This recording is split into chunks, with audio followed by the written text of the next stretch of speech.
Olá, sejam muito bem-vindos e bem-vindas ao IMPCast, o podcast que fala sua língua. Eu sou Michele Rocha e continuamos aqui no Congresso Mais Informação, Mais Inclusão para levar informação para vocês. E nós vamos conversar agora com duas vilelas, Amanda e Gisele. Gisele é psicopedagoga e Amanda é a terapeuta ocupacional, que eu acho que é uma junção aí perfeita para uma melhor adaptação, tanto na escola quanto na vida de atividades, nas atividades de vida diária dessa criança. Meninas, muito obrigadas e prazer. Muito obrigada e prazer em conhecê-las. Muito prazer, Michele. A gente que agradece. Obrigada pela oportunidade. É uma alegria poder estar aqui e vamos ajudar mais pessoas. Meninas, a gente estava falando aqui nos bastidores que muitas pessoas não sabem a importância da terapia ocupacional e não sabem nem o que é o perfil sensorial, né? Amanda, o que é o perfil sensorial? Essa é uma dúvida muito grande. Na verdade, é uma pequena confusão que as pessoas acabam fazendo e é comum. O perfil sensorial, na verdade, ele é um manual internacional que ele é aplicado para que a gente possa identificar quais são os padrões de disfunção de integração sensorial que uma pessoa tem. Então, ele foi estruturado por Unidom e ela traz uma forma da gente enxergar como o cérebro está recebendo essas informações que vêm desses mecanismos sensoriais, vêm dos sentidos. Então, o perfil, ele é um instrumento. E o que a gente colhe dele é quais são os padrões de disfunção, ou seja, quais são as características do transtorno do processamento sensorial que cada pessoa tem, e elas são completamente individualizadas, e que todo mundo precisa saber para lidar com esse indivíduo. Então, é uma forma da gente ter uma identidade de como o cérebro está recebendo essas informações. E por todos esses canais sensoriais. Quais são esses canais? Eu falo que vai muito além daquilo que a gente estudou na escola. Exatamente. A gente acha, né, que é visão, audição, tato, paladar e olfato. Decorado, né? Mas não é. Na verdade, o que a gente tem são vias sensoriais, são mecanismos que eles recebem essas informações através desses órgãos e a partir daí acontece uma comunicação neurológica que faz com que a gente consiga registrar, discriminar e dar função.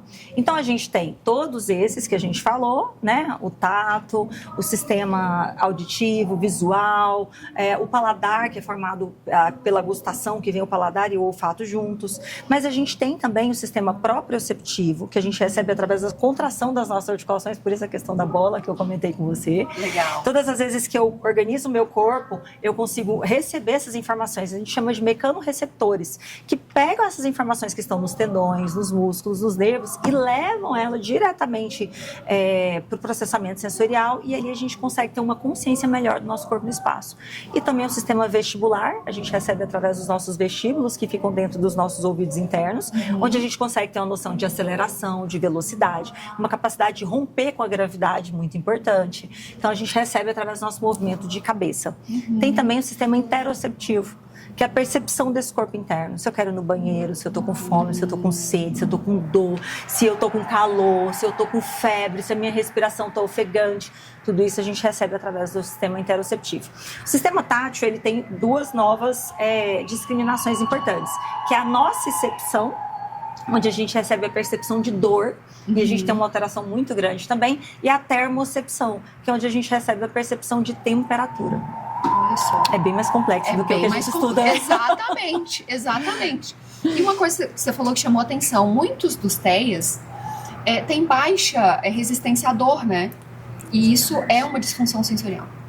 A gente pode ter o baixo, né, que seria uma hiporresposta, por exemplo, tanto o hiper, que a gente chama de hiperreatividade sensorial. Por vezes eu tenho um baixo limiar de dor, realmente. Então, e isso acontece por essa associação dessas informações. Se eu não estou tendo consciência nem das minhas articulações direito, né? Se eu não consigo organizar o meu sistema interno, se eu estou com fome, se eu estou com sede, o meu padrão respiratório, como que eu vou ter um padrão tão refinado que é essa percepção tátil superficial? E existem formas de fazer adaptações, existem formas de fazer um tratamento para que isso consiga ser mais ajustado ou, de repente, melhorado? A presença do transtorno do processamento sensorial, ela já evidencia que eu preciso fazer uma intervenção. A gente tem uma intervenção muito séria, feita por terapeutas ocupacionais, que é exclusiva da terapia ocupacional, que é a terapia de integração sensorial de Jim Harris, que é feita dentro do setor de terapia ocupacional, com critérios, com medidas de fidelidade. Mas, associado a tudo isso, uma bandeira que eu levanto e que eu acho muito importante a gente trazer para todo mundo, o transtorno do processamento sensorial, as disfunções de integração sensorial, elas estão acontecendo o tempo todo na vida desse indivíduo. Então, ali dentro da sala, eu tenho protocolos e estratégias para tratar esse transtorno. Mas na vida, eu tenho que acomodar. Então, na vida, é como se eu tivesse uma criança com muita sede e eu não estivesse dando água para ela. Então, eu preciso, no cotidiano, entender, e aí são as acomodações sensoriais que a gente coloca para a escola. Por isso que a Gisele participou hoje do evento com a gente, trazendo a experiência da psicopedagogia, dos resultados bons que a gente tem na aprendizagem. A gente traz para a psicóloga, a gente traz para dentro de casa. Então, é um papel amplo que a terapia ocupacional tem, que às vezes não é tão bem entendido, que vai além da sala de TO, que já é muito importante, mas que precisa vir para a vida desse indivíduo de uma forma mais evidente. Isso. E a gente conversando aqui nos bastidores, eu já estava falando sobre Arthur, que quem nos acompanha aqui já sabe. Exatamente. Por conta da hipotonia, por conta desse derretimento na cadeira, que ele senta ali no meio da coluna. E automaticamente eu já tive algumas dicas, né, de colocar o disco para ele sentar e equilibrar. Eu posso fazer isso o tempo todo? Não.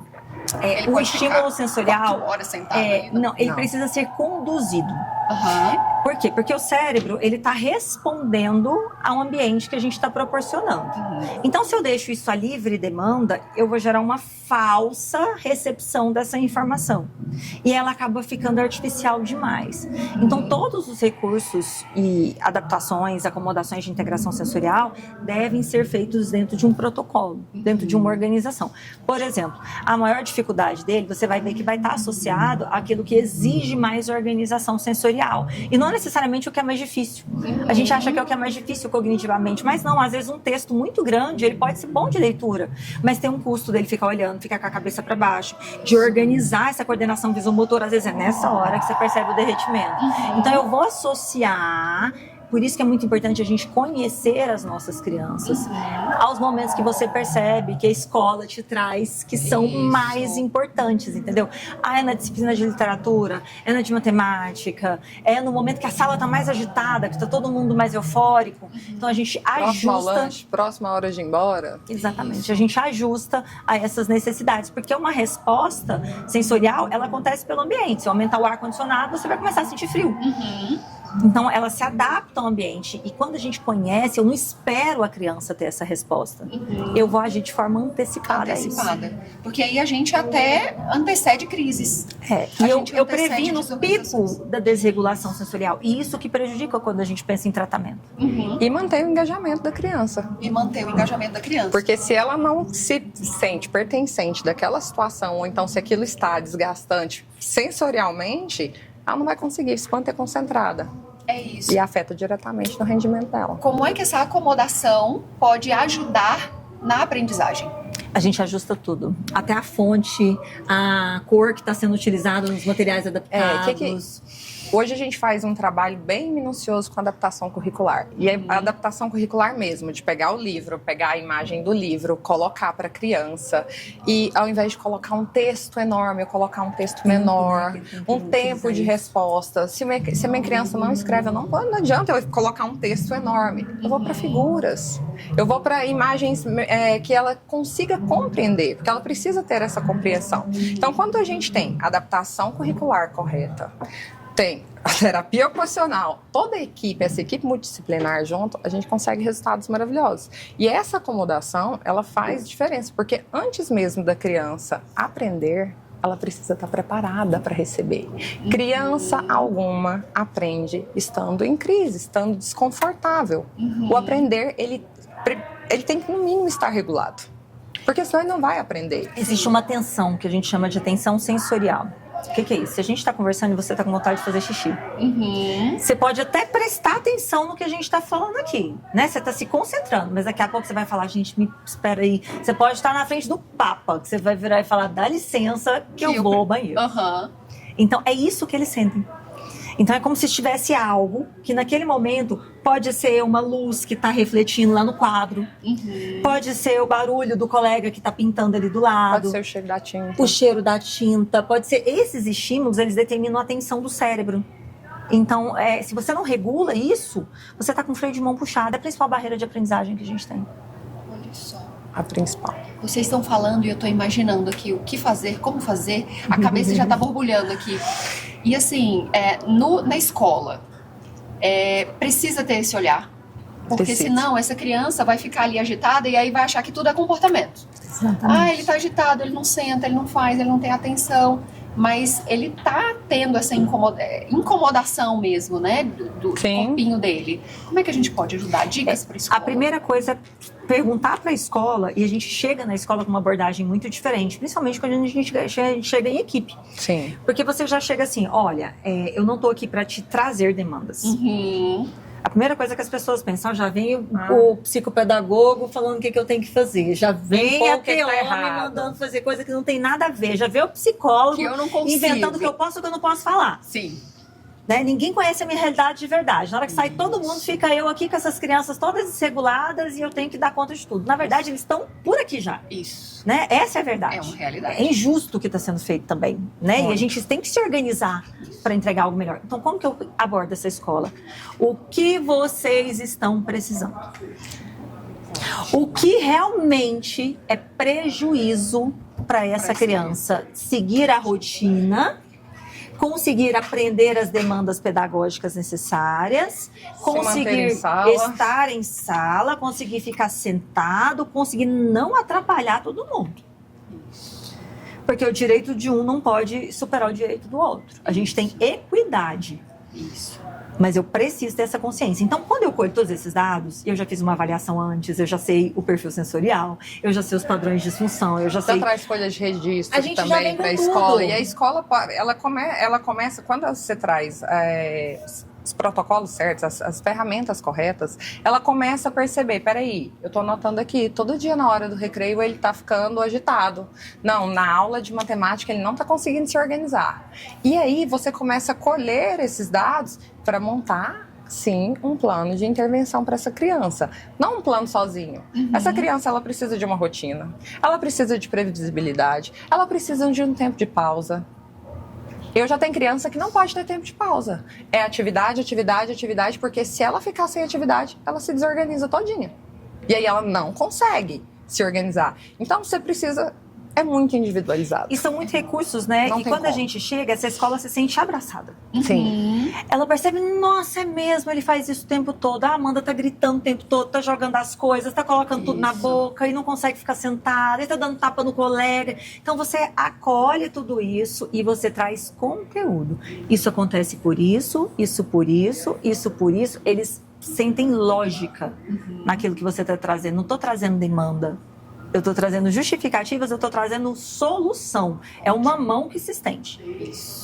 Então, a gente consegue trazer um suporte muito legal, entrega documentado, organizado para eles. Uma vez por mês eu faço um feedback com essa escola. E aí, acabou aquela história de escola que não quer fazer reunião, sabe? Eles começam a pedir. Aconteceu isso, você falou que aconteceu e funcionou. Legal. E nessa parte que quando a gente tá nessa fase mais de realmente resolver, tem escola que eu vou na escola toda semana.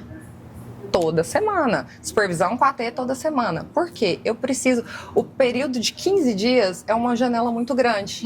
Então, eu preciso estar presente. Eu preciso entender o que está acontecendo. Peraí, eu fiz as adaptações. Eu mando. Todos os dias a AT tem que me dar um feedback. Gisele, não conseguiu fazer. Não, aqui tá bom. Não, estamos conseguindo alcançar. Por quê?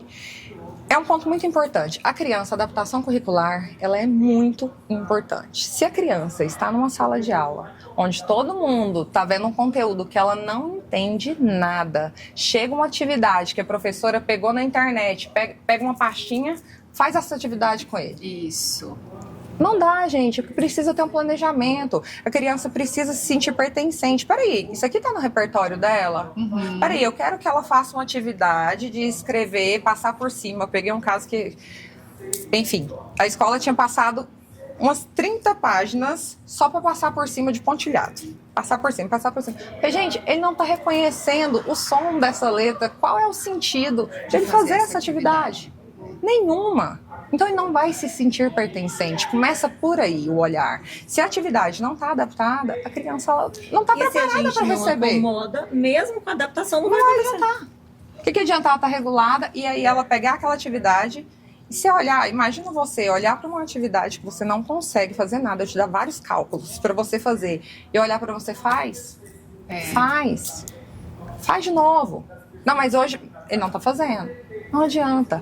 A partir do momento que a criança recebe todo esse apoio, é notório, né, Amanda? E aí a gente notório. junta essas estratégias, né? Então a escola se sente realmente acolhida e percebe a solução daquilo que ela estava precisando para aquela fase. E não entende que é só, eu tenho mais uma coisa para fazer, porque eu não consigo. Porque entra no looping do pensamento do eu não consigo.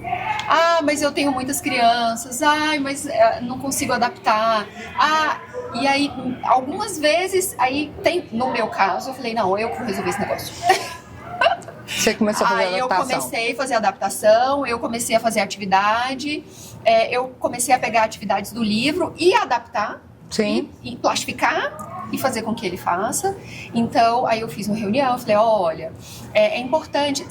Mas eu passo muito conteúdo e ele não consegue acompanhar. Eu falei, tá, então vamos pensar desse conteúdo inteiro. O que é bom para autonomia e independência dele? Perfeito. O que realmente ele vai precisar disso, né? Escolhe isso e segue nisso. Normalmente a gente vai atrás do currículo mínimo, básico. Entendeu? Porque se você for procurar todo o leque que eles oferecem, é subjetivo demais. E o que acontece? Existem muitos casos. Eu estava numa escola essa semana, a minha aluna, nível 1, super bem, só que ela não está alfabetizada e ela está no 6º ano. Só que ela é uma copista maravilhosa. A letra dela é linda, linda. Copia tudo. E as provas dela eu peguei, respondi em inglês. Eu falei, Cheguei na escola. Falei, e aí? Não, era pra ela estar no Year 2. Aí eu falei, tá, ela não consegue estar. Você não pode voltar ela, o que você vai fazer? Gente, você tem que proporcionar para que ela consiga. Exatamente. Não tem como. Não tem como, você tem que trazer para a realidade dela. E ela consegue compreender conteúdos do 6º ano. Só que ela precisa de um conteúdo com menor custo de resposta. Ela ainda não está alfabetizada. Ela precisa de uma pessoa para apoiar ela. Eu tenho uma criancinha que estudei para ele para uma prova e ele tirou 0. Não respondeu nada. Cheguei na escola, aí ele chegou para mim, a AT me mandou a prova, falou, Gisele, 0. Aí eu falei, meu Deus, chamei fulaninho, vem cá. O que é isso? Ele, respondeu tudo. O que é isso? Respondeu tudo. Falei, gente, a escola deixou ele 2 horas com a prova e não teve a proatividade de fazer as perguntas, de fazer uma prova oral, ele sabia tudo na ponta da língua. Ele não conseguiu ler. Ele não conseguia projetar na folha o que ele para responder. E a AT não podia fazer, porque se ela escrevesse, ela estaria dando resposta. Então, assim, é tão delicado. Se é delicado nesse sentido, imagina de colocar singular. as acomodações lá dentro. Exatamente. Se é delicado exatamente. nesse sentido, imagina colocar acomodações sensoriais. Só que é necessário. Extremamente Para necessário. que essa criança aprenda e desenvolva, é necessário. Sabe o que eu falo das acomodações? É acessibilidade. Acomodações sensoriais na escola é acessibilidade. Não dar acesso de acomodar é a mesma coisa de você ter uma criança cadeirante, retirar a cadeira de rodas e falar, agora você vai se arrastar. É pesado, é forte, É mesmo. mas essa é a verdade. E aí, tudo isso se transforma em comportamento. Exatamente. Porque eu vou ter crise, eu vou ter fuga de demanda, Sim. eu vou Tá em sobrecarga. estar em sobrecarga. Ou em ausência de informação. E a gente precisa entender. Tudo é comportamento. Como é que a gente consegue identificar isso aí para tentar apoiar? Tá, a gente faz assim. A primeira coisa que a gente vai fazer é todo esse processo avaliativo. Fez esse processo avaliativo, eu já tenho uma previsão de como aquela criança vai se comportar diante dos estímulos sensoriais. Então, se eu sei que é uma criança que tem uma hiperresposta visual, por exemplo, que não dá conta das luzes. Se eu vou expor ela às luzes, ela pode até ficar, mas eu sei que aquela informação, de alguma forma, tá? É o copinho que tá caindo na gotinha d'água ali. Em algum momento, ela vai responder de forma inadequada pro colega, em algum momento ela vai dar um tapa em alguém. Então, essa resposta comportamental que a gente está vendo, disruptiva, agressiva, ela vem porque naturalmente eu já não tinha uma resposta antecipada sensorial de conforto e de estabilidade. Então, o que a gente faz? Eu digo, a gente fica com a consciência limpa com a integração sensorial, com as acomodações. Então, eu pego as principais demandas e já entro com elas, a história do cadeirante, já coloco o recurso de locomoção para ele. E a partir daí, eu vou começar a fazer uma organização dessas informações para entender. Porque assim, se eu tô com uma necessidade de me movimentar, eu me movimento e eu recebo um reforço por isso, né? Vira uma associação, uma coisa não coexiste sem a outra mais. Ele vai continuar se movimentando, ele vai querer fugir daquela demanda, mas é porque lá no sensorial ele não teve o repertório necessário. Só que aquele estímulo comportamental criou um padrão. E a gente tem dificuldade de padrões enormes. Exato. E então, a gente precisa entender que tudo é comunicação. Se ele tá batendo, se ele tá, né, se contorcendo ali na cadeira, você não vai segurar, tem alguma coisa acontecendo. Ele não tá fazendo aquilo só, né? A gente precisa entender que é uma comunicação, até se é uma for forma comportamental. Até se for. A gente precisa regular essa parte do comportamento. Sim. Então, eu falo que tudo é comunicação. Tudo é comunicação. Sim, um tapa é comunicação. Não querer fazer alguma atividade é comunicação. Eu tô com um adolescente que eu coloquei uma tarefa pra ele, aí ele olhou pra mim e fez assim. Aí eu falei, entendi, você não quer essa, tá bom. Eu entendi que aquilo ali não era o que ele queria. E eu não vou virar pra ele e fazer isso e isso. Não, tá bom, vamos pegar um caderno. Ele tá com 17 anos, mas a gente vai fazer de uma forma diferente para que ele aprenda. Entende? A gente precisa acessar. Todas as nossas crianças, elas têm as vias de acesso. A gente precisa saber como que a sua criança aprende. Qual que é a forma que ela aprende? Não, aprende cantando. Não, aprende pulando. Tava falando ali na palestra agora, eu tenho uma criança que ela precisa pular para aumentar o nível de alerta. Na hora que ela pula, aí ele sente e faz tudo. Se eu for tentar, faz aqui para depois você pular, esquece, ele não faz nada. Eu preciso fazer uma acomodação sensorial, eu preciso fazer um tato profundo. Tem criança que eu tenho que tirar, já tirei meu jaleco para fazer uma cabana, para ficar mais escurinho, fazer acomodação. E a criança não tá nem me ouvindo. E aí ele pega e fala assim, tia, e ele é nível 1, ele não conseguia falar, ele não conseguia fazer nada. Ele virou e falou assim, você me dá aquele abraço de novo? Olha, ele falou. Nem ele sabia que ele estava precisando daquilo. E o vídeo, ele é até emocionante, porque eu virei, na hora que ele falou aquilo, meu olho encheu de... Eu gravo as sessões, meu olho encheu de... É lógico, vamos fazer o seguinte, antes de cada tarefa, eu vou te dar aquele abraço. Era uma criança, na hora que eu terminei a acomodação sensorial, ele fez... Tudo. 4 continhas com adição de reserva, ele não estava conseguindo quantificar até 10 antes de fazer a acomodação. Depois que fez, ele fez tudo. Olha só. Ele precisava daquilo, entendeu? Essa é uma criança que era minha. Então, essas orientações que ela fez já estavam todas alinhadas e alinhadas já. Legal, legal. Mas assim, você deu recurso para ele reconhecer que tem algo incômodo e a solução, tia, me abraça que eu vou resolver aqui. Exatamente. E até mesmo quando a gente está com uma crise um pouco maior, né? Que a criança está em crise... Essa semana mesmo eu tava com uma criança e ela muito em crise. Eu falei, olha, é o seguinte, eu entendi. Você tá agitado, você tá nervoso. Vamos contar até 10. E ele tava em crise tentando. Eu fui e comecei. Um tato profundo. 2, nas articulações, 3, até 10. Ele foi respirando. Era uma sessão que se eu não tivesse feito isso, se eu fosse fazer uma extinção de comportamento, ignorar, ele ia puxar a minha gola da camisa a sessão inteira, tentar me bater a sessão inteira. Porque ele estava comunicando que ele não estava bem. Na hora que eu fui, beleza. Na hora que ele ia se desregular, eu falo, você quer os 10 segundos agora? Então vamos. Coloca o timer. 1, 2. Aí, agora a tarefa. Ele pediu. Porque Então, ele sabe o que ele precisa fazer, mas tem alguma Exatamente. coisa ali que não que tá na verdade, a incomodando. maioria das vezes eles não sabem. Ele sabe que ele tá sentindo algo Alguma ruim. coisa. Isso. Os adultos trazem muito isso, né? A gente vê muito isso com os adultos. Vê assim, Amanda, eu tenho um desconforto que ninguém explica. Eu já recebi adulto com diagnóstico de fobia social, já tive adulto que ficou 2 anos de cama com depressão, já tive adultos em situações assim lastimáveis, de vender a empresa porque não conseguia entrar dentro da própria empresa mais, de perder o emprego porque falava que o cheiro do hálito do chefe tinha odor de fezes. E ele sabia que não tinha, porque ele se cuidava super bem, o chefe era uma pessoa super vaidosa, mas para ele tinha. E ele não sabia como entender o que ele estava sentindo. Então, eu já tive adultos que não sabem me falar se ele quer ir no banheiro, se ele está com fome, se ele está cansado. Então, dentro dessa perspectiva, a cognição não é pré-requisito para achar que o sensorial ele está bem discriminado, bem integrado e bem interpretado. Sim.